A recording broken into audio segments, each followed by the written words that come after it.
Calvin Hoover a été identifié par les policiers de Toronto comme étant le meurtrier de Christine Jessup. L'homme était âgé de 28 ans en 1984 lorsque la fillette de 9 ans est disparue près de sa résidence en banlieue de Toronto.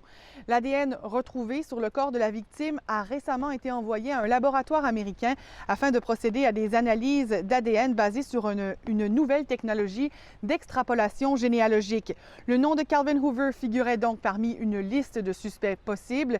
Les enquêteurs ont identifié qu'il était connu par la famille Jessup, puis ils ont confirmé, à l'aide d'ADN déjà détenu par les policiers, qu'il s'agissait bel et bien du meurtrier.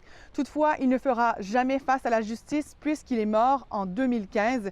Le chef par intérim de la police de Toronto affirme tout de même qu'il s'agit d'un grand soulagement d'une part pour la famille de Christine Jessup, mais aussi pour l'ensemble du système judiciaire secoué par cette saga.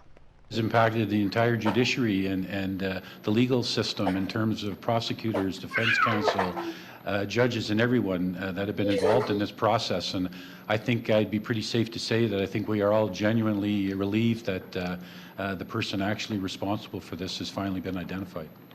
Guy-Paul Morin, le voisin de la famille à l'époque de la disparition de la jeune Christine Jessup, avait été accusé, reconnu coupable, puis blanchi plusieurs années plus tard du meurtre de la fillette grâce à des preuves d'ADN. Encore une fois, l'avocat qui représentait M. Morin au moment de son procès affirme que tout ça, c'était aussi un grand soulagement pour lui. There's always some people who refuse to accept even a decision of the Court of Appeal for Ontario that someone is innocent. And this makes it factually impossible to believe that Guy-Paul Morin did anything wrong at all. Rejoint par nos collègues de CBC, Guy-Paul Morin a affirmé que tout ça était sans doute aussi un grand soulagement pour la famille, un soulagement dont il est satisfait.